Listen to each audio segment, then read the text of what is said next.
Era como muy común hace años comprar un libro de viejo Sí, y que la editorial fuera argentina. O sea, es decir, sí, era sin muy duda. común.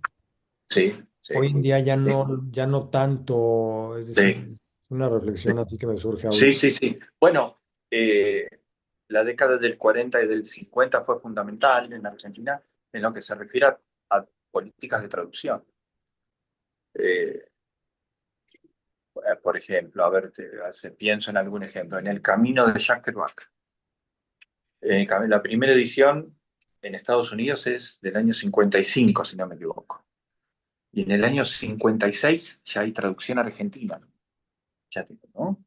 Eh, o sea, Argentina fue un faro de cultural en ese sentido, ¿no? Políticas de traducción y políticas editoriales. En España se leían traducciones argentinas, ahora se invirtió. Nosotros leemos traducciones españolas. Eh, pero sí, después durante los 60 Argentina tuvo unas políticas, básicamente por una cuestión económica. El libro tenía el valor de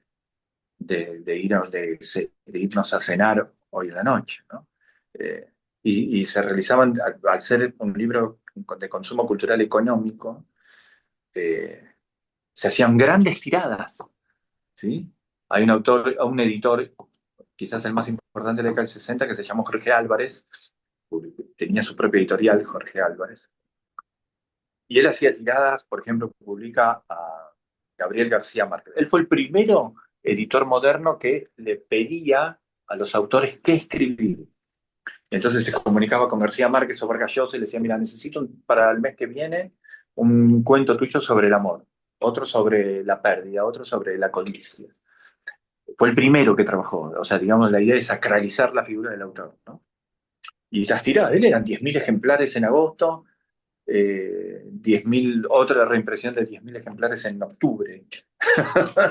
Eran grandes, y bueno, eso seguramente llegó a México. Y cuando estuve, he visto libros de Jorge Álvarez, libros de editoriales argentinas, ¿no? Bueno, eso cada vez ya como que se ha perdido, ¿no?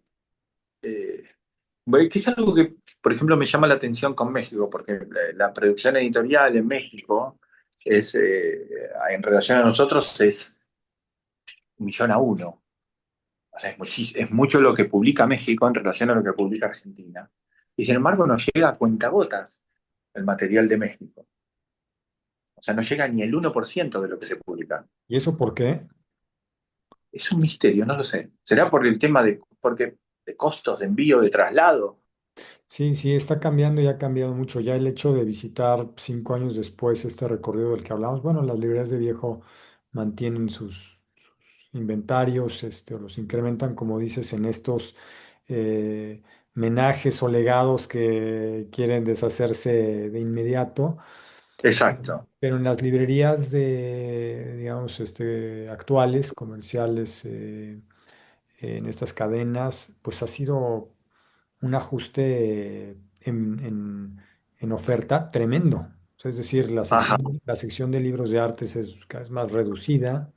¿En librerías de nuevos, decís, Juan De Carlos, o en nuevos, usados? De en las nuevos. de nuevos, en las de nuevos, sí, es la sección de arte, libros de arte, ¿no? Que era amplia en muchas de ellas, cada vez está más reducida, es decir, Sí, menos importaciones y menos publicaciones.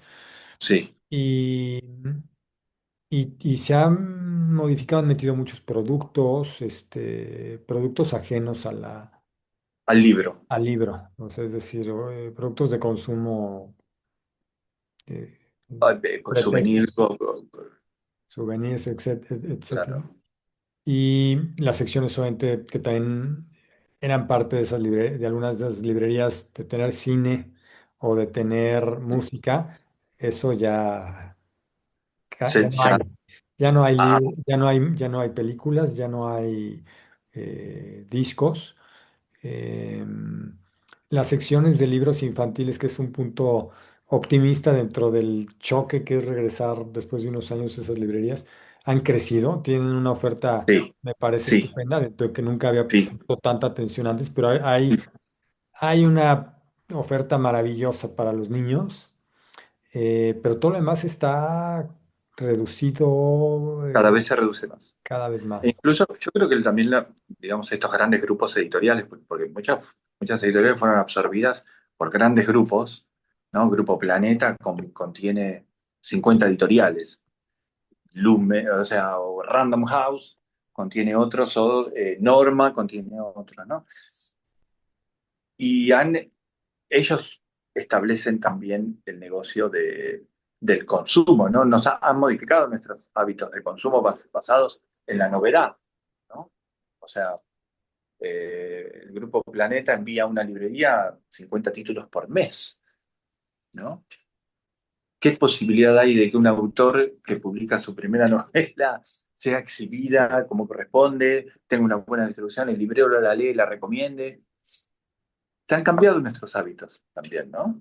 Antes, siempre recuerdo, mucha gente dice, no, antes los libreros sabían más. Bueno, es que había un 50%, 60% menos de publicaciones también. Si bien había mejores traducciones, etcétera, digamos, no había 50 títulos por mes como novedad, ¿no? Entonces, Y uno podía también, exhibir durante 3 o 4 meses unos títulos. No sé si me explico, Juan Carlos. sí, y también, es decir, en estas librerías, el librero conocía el producto que tenía. Hoy en día, en estas cadenas, pues son a veces vendedores, ¿no? Que simplemente Exacto, son atienden, despachantes de ¿no? libros, ¿viste? Atiendan esa figura del librero que se conocía lo que había, Sí, recomendaba, te enganchaba, es decir, te tenía cautivo eh, exacto. constantemente. Eh, Esas yo creo que librerías, es una figura hoy por hoy, me parece en librerías de nuevo, creo que es fundamental, porque ten- al menos lo que veo, ¿no? Al menos en Buenos Aires, las librerías de nuevo básicamente tienen todos los mismos libros, los títulos son todos iguales. ¿Qué es lo que diferencia una librería de la otra?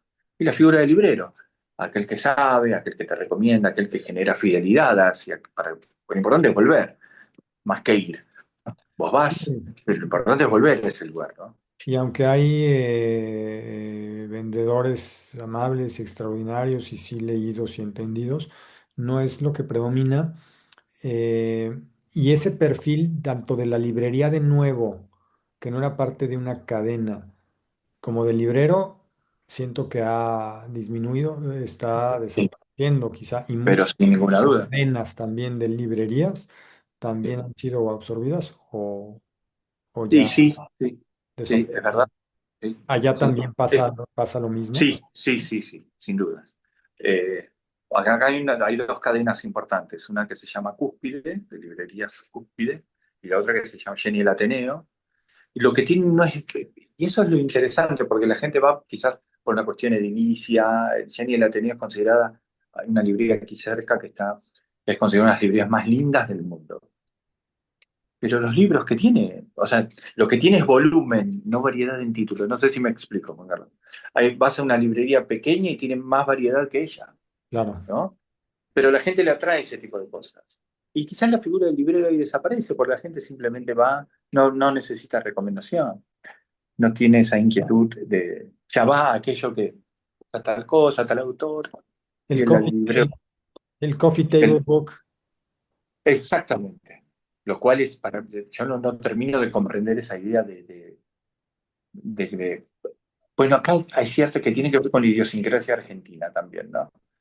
Eh, hay gente que yo he visto, gente que toma un café y va a leer gratis un libro, cuando el libro hay que comprarlo, porque uno vive de vender libros, no de tomar café. Eh, yo no sé, esa suerte de combinaciones no me atraen, ¿viste? El libro es el libro, llévate el libro, léelo, y después hablamos sobre él, ¿no? Sí, como este Eh, objeto decorativo, ¿no? bueno, muchas veces sucede eso. También el libro como producto se ofrece cada vez más atractivo, ¿no? Eh, hay, convengamos que hay ediciones que son muy feas. Acá por ejemplo, hay una editorial muy buena, histórica, que se llama Coligüe. Y Coligüe está trabajando una serie de textos clásicos, que es quizás de lo mejor que se ha hecho en muchísimos años. Sus traducciones son nuevas traducciones de sus idiomas originales, muchos de gente de la carrera de letras de la Universidad de Buenos Aires. La colección es genial, pero la edición es tan fea, tan poco atractiva. Qué bueno, si tuviese hecho un poco más de imaginación, sería una colección genial. Es genial porque lo que importa es el contenido. Pero, pero esa forma que tienen es muy fea, ¿viste? Eh, por el contrario, aparecen libros, que su contenido es muy aburrido, muy feo, no pasa nada, pero son tan bellos los libros de la gente que se va a poner ese nombre. Sí, sí, sí. Anagrama, ¿no? Editorial Anagrama, Juan Carlos. La gente compra porque sí, te da anagrama, ¿no? Pasa así. Y, por ejemplo, editoriales como, o productoras, ya no sé cuál es el término, por la magnitud como Taschen, también han inundado el Bueno, mercado. sin dudas, sí, sí. Sí. Eh, ahí en esos casos, me parece que Taschen en ese caso funciona como una alternativa, es una editorial buena, pues, en ese sentido, digamos, de que el papel es bueno, la reproducción es buena Sí, sí. y a precios accesibles, ¿no? Eh, ahí está bien pensado, me parece. Que todos tengan acceso a obras clásicos o modernos o contemporáneos, ¿no? Y no a cuestión prohibitiva, ¿no? Hay libros muchísimo mejores que Tachen y muchísimo más caros, que son geniales, ojalá uno los pudiese comprar, ¿no? Eh, pero sí, ahí en ese caso me parece que funcionan como grandes alternativas. Vives entre libros, Robert. Entre libros y obras, tengo la suerte de que muchos amigos me han regalado obras, entonces humildemente tengo mi colección de arte contemporáneo. Sí, sí, sí. Muchos a veces con los que he trabajado, o sea, por ejemplo, hay un artista que es de la generación del 2000, quizás el más importante, que se llama Vicente Grondona. Eh, son poquitos los que hay: Vicente Grondona, Nahuel Bellino, Nicanor Araoz o Fernanda Laguna. Y realizó una muestra en Miami, ¿viste? Y me pidió que escribiese el texto de sala, que lo ayude en la curaduría. Y me dice, no tengo dinero. Yo digo, bueno, dame una obra. Entonces tengo una obra en casa que me encanta, que elegí. No, no. Entonces, bueno, y así voy armando mi pequeña colección, ¿viste? Y los libros, sí, libros. Bueno, eso, ahora decidí desprenderme de gran parte de mi biblioteca. Me quedo con 2000 libros y me saco de encima unos 2000 también aproximadamente. Sí. Pero son mis 2000 que me quedo, ¿viste? Con los que no puedes, con los que no puedes dejar de vivir. Y no puedo. Tengo, por ejemplo, la primera edición de los poemas de Macedonio Fernández, que es una edición mexicana, editorial Guaraña. Era un editor y poeta paraguayo que vivía en México. eh, y es su primera edición en tapadura con sobrecubierta, que es un libro inhallable. Cuando estuve en México me hacía el curioso y preguntaba. Entonces les pregunté y me dice, no, no, ese libro no está, no. Y bueno, tengo el orgullo de tener ese libro. Y bueno, así es mi biblioteca un poco, ¿viste? Me gusta el libro de primera edición, descatalogado, raro, ¿viste? He estado con amigos que puedo estar noches enteras hablando. Porque además las colecciones, las editoriales como Nave de los Locos, Premiá, ¿no? No sé si recordás esas editoriales mexicanas Era, ¿no? Eh, y tenemos muchos de esos libros y hablamos todo el tiempo de ellos.